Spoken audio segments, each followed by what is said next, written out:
உலகத்திலேயே 5 முகத்தோட 8 கைகளோட காட்சி கொடுக்கிற ஒரே முருகன் கோவில் எங்க இருக்குன்னு சொல்றேன். வீடியோவை முழுசா பாருங்க.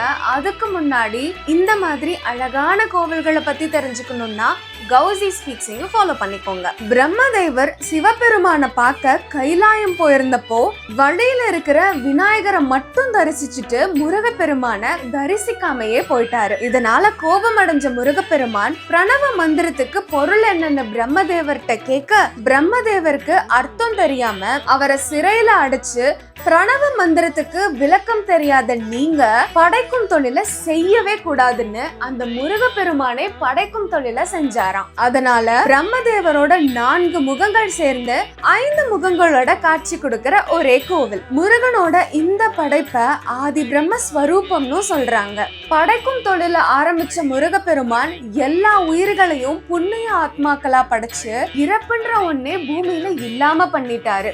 அதனால பாரம் தாங்க முடியாத பூமாதேவி சிவபெருமான் கிட்ட போய் படைக்கும் தொழில திரும்ப பிரம்மதேவர் கிட்டயே வழங்கும்படி ஒரு கோரிக்கையை வச்சிருக்காங்க. பூமாதேவியோட கோரிக்கையை ஏற்ற சிவபெருமான் முருகனை பாக்குறதுக்காக இந்த மலைக்கு வந்து படைக்கும் தொழில திரும்ப பிரம்மா கிட்டயே கொடுக்க சொல்லி கேட்டிருக்காரு. சுவாமி மலையில பிரணவ மந்திரத்துக்கு சிவபெருமான் கிட்ட அர்த்தம் சொன்ன முருகன் இந்த கோவில்ல வேதங்களோட விதிகளை ஓதினதுனால ஓதிமலைன்னு இந்த மலைக்கு பேர் வந்ததாகவும் சொல்றாங்க. இந்த சம்பவத்துக்கு அப்புறம் பிரணவ மந்திரத்துக்கான விளக்கத்தை பிரம்மதேவர் கிட்ட சொல்லி அவரை சிறையில இருந்து விடுவிச்சு படைக்கும் தொழில அவர்கிட்டயே முருகப்பெருமான் கொடுத்ததா சொல்றாங்க. இந்த கோவில் கோயம்புத்தூர்ல இருந்து 50 கிலோமீட்டர்ஸ்ல இருக்கிற இரும்பறையில தாங்க இருக்கு. மண்டே, டியூஸ்டே, ஃப்ரைடே மட்டும் தான் இந்த கோவில் ஓபன்ல இருக்கும். முருகனை 5 முகங்களோட பார்க்க ஆசைப்பட்டீங்கன்னா கண்டிப்பா நீங்க எல்லாரும் இந்த கோவிலை விசிட் பண்ணுங்க.